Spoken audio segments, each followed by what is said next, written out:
Mary Poppins Comes Back by P.L. Travers. Chapter 4. Topsy Turvy. "Keep close to me, please," said Mary Poppins, stepping out of the bus and putting up her umbrella, for it was raining heavily. Jane and Michael scrambled out after her. "If I keep close to you, the drips from your umbrella run down my neck," complained Michael. "Don't blame me, then, if you get lost and have to ask a policeman," snapped Mary Poppins as she neatly avoided a puddle. She paused outside the chemist's shop at the corner, so that she could see herself reflected in the 3 gigantic bottles in the window. She could see a green Mary Poppins, a blue Mary Poppins, and a red Mary Poppins all at once, and each one of them was carrying a brand new leather handbag with brass knobs on it. Mary Poppins looked at herself in the 3 bottles, and smiled a pleased and satisfied smile. She spent some minutes changing the handbag from her right hand to her left hand, trying it in every possible position to see how it looked best. Then she decided that after all, it was most effective when tucked under her arm, so she left it there. Jane and Michael stood beside her, not daring to say anything, but glancing across at each other and sighing inside themselves. And from 2 points of her parrot-handled umbrella, the rain trickled uncomfortably down the backs of their necks. "Now then, don't keep me waiting," said Mary Poppins crossly, turning away from the green, blue, and red reflections of herself. Jane and Michael exchanged glances. Jane signaled to Michael to keep quiet. She shook her head and made a face at him, but he burst out, "We weren't! It was you who was keeping us waiting! Silence!" Michael did not dare to say any more. He and Jane trudged along, one on either side of Mary Poppins. Sometimes they had to run to keep up with her long, swift strides, and sometimes they had to wait about, standing first on one leg and then on the other, while she peered into a window to make sure the handbag looked as nice as she thought it did. The rain poured down, dancing from the top of her umbrella on Jane and Michael's hats. Under her arm, Jane carried the Royal Dalton bowl, wrapped carefully in 2 pieces of paper. They were taking it to Mary Poppins' cousin, Mr. Turvy, whose business, she had told Mrs. Banks, was mending things. "Well," Mrs. Banks said rather doubtfully, "I hope he will do it satisfactorily, for until it is mended I shall never be able to look my great-aunt Caroline in the face."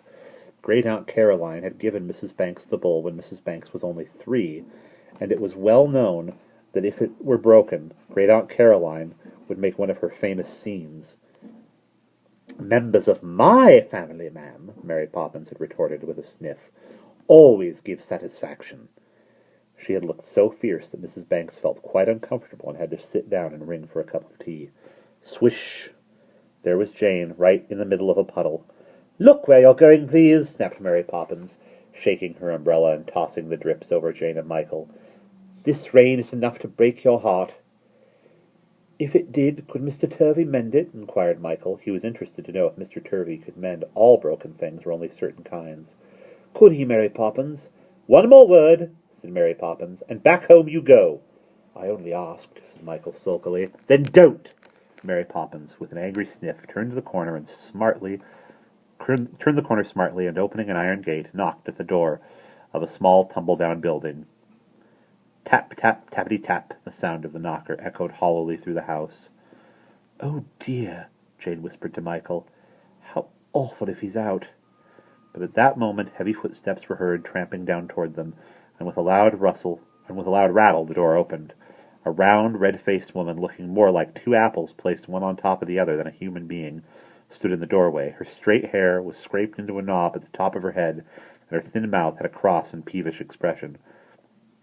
"Well," she said, staring, "it's you or I'm a Dutchman." She did not seem particularly pleased to see Mary Poppins, nor did Mary Poppins seem particularly pleased to see her. "Is Mr. Turvy in?" she inquired, without taking any notice of the round woman's remark. "Well," said the round woman in an unfriendly voice, "I wouldn't be certain. He may be or he may not. It's all a matter of how you look at it." Mary Poppins stepped through the door and peered about her. "That's his hat, isn't it?" she demanded, pointing at an old felt hat that hung on a peg in the hall. "Well, it is, of course, in a manner of speaking," the round woman admitted the fact unwillingly. "Then he's in," said Mary Poppins. "No member of my family ever goes out without a hat. They're much too respectable. Well, all I can tell you is that he said to me this morning," said the round woman, "Mrs. Tartlet, he said, I may be in this afternoon, and I may not. It is quite impossible to tell. That's what he said, but you'd better go up and see for yourself. I'm not a mountaineer. The round woman glanced down at her round body and shook her head. Jane and Michael could easily understand that a person her size and shape would not want to climb up and down Mr. Turvy's narrow, rickety stairs very often. Mary Poppins sniffed.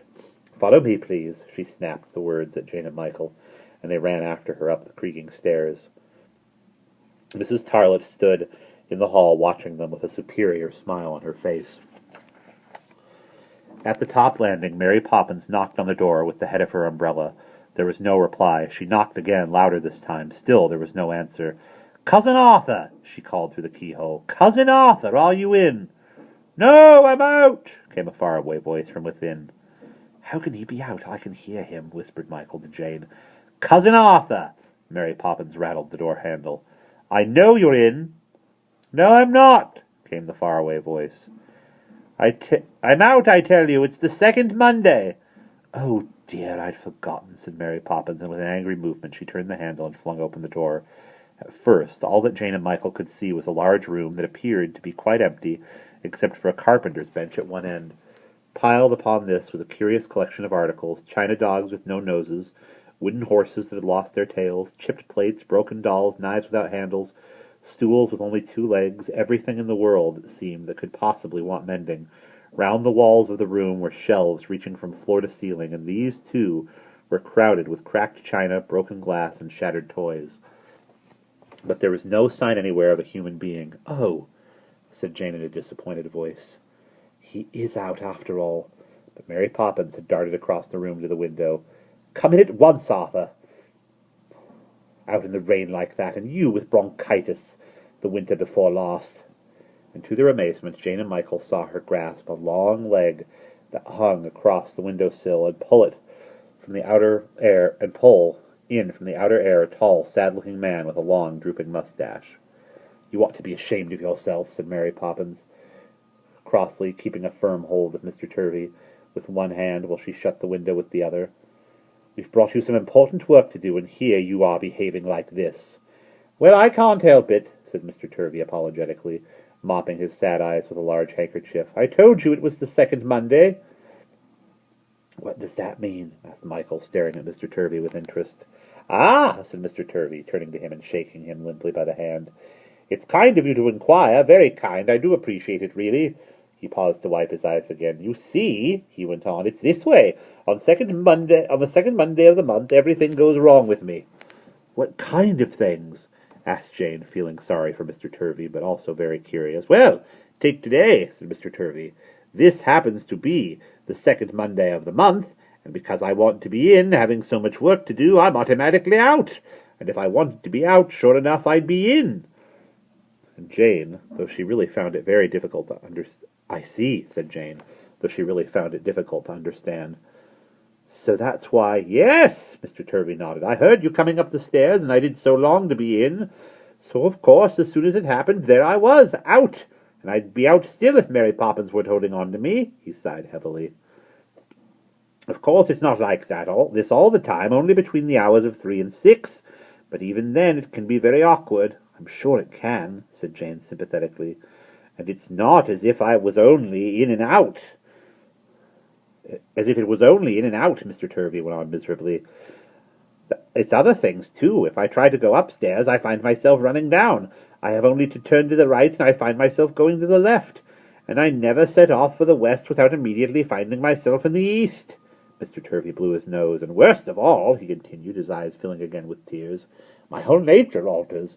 To look at me now, you'd hardly believe I was really a happy and satisfied sort of person, would you?" And indeed, Mr. Turvy looked so melancholy and distracted that it seemed quite impossible that he could ever have been cheerful and contented. "But why? Why?" demanded Michael, staring up at him. Mr. Turvy shook his head sadly. "Ah," he said solemnly, "I should have been a girl." Jane and Michael stared at him, and then at each other. What could he mean? "You see," Mr. Turvy explained, "my mother wanted a girl, and it turned out when I arrived that I was a boy, so I went wrong right from the beginning, from the day I was born, you might say. And that was the second Monday of the month." Mr. Turvy began to weep again, sobbing gently into his handkerchief. Jane patted him patted his hand kindly. He seemed pleased, though he did not smile. "And of course," he went on, "it's very bad for my work. Look up there." He pointed to one of the larger shelves, on which were standing a row of hearts in different colors and sizes, each one cracked or chipped or entirely broken. "Now those," said Mr. Turvy, "are wanted in a great hurry. You don't know how cross people get if I don't send their hearts back quickly. They make more fuss about them than anything else, and I simply daren't touch them until after 6 o'clock. They'd be ruined, like those things." He nodded to another shelf. Jane and Michael looked and saw that it was piled high with things that had been wrongly mended. A china shepherdess had been separated from her china shepherd, and her arms were glued about the neck of a brass lion. A toy soldier, who somebody had wrenched from his boat, was firmly stuck to a willow-patterned plate. And in the boat, with his trunk curled round the mast and fixed there with sticking plaster, was a gray flannel elephant. Broken saucers were riveted together the wrong way of the pattern, and the leg of a wooden horse was firmly attached to a silver christening mug. "You see?" said Mr. Turvy hopelessly, with a wave of his hand. Jane and Michael nodded. They felt very, very sorry for Mr. Turvy. Well, never mind that now," Mary Poppins broke in impatiently. "What is important is this bowl. We've brought it to be mended." She took the bowl from Jane, and still holding Mr. Turvy with one hand, she undid the string with the other. Said Mr. Turvy.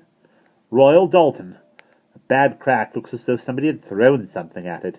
Jane felt herself blushing as he said that. "Still," he went on, "if it were any other day, I could mend it, but today—" he hesitated. "Nonsense, it's quite simple. You've only to put a rivet here, and here, and here." Mary Poppins pointed to the crack, and as she did so, she dropped Mr. Turvy's hand. Immediately he went spinning through the air, turning over and over like a Catherine wheel. "Oh!" cried Mr. Turvy. "Why did you let go? Poor me, I'm off again." "Quick, shut the door!" cried Mary Poppins, and Jane and Michael rushed across the room and closed the door just before Mr. Turvy reached it. He banged against it and bounced away again, turning gracefully, with a very sad look on his face, through the air. Suddenly he stopped, but in a very curious position. Instead of being right side up, he was down and standing on his head. "Dear me!" said Mr. Turvy, giving a fierce kick with his feet. "Dear, dear!" But his feet would not go down to the floor. They remained waving gently in the air.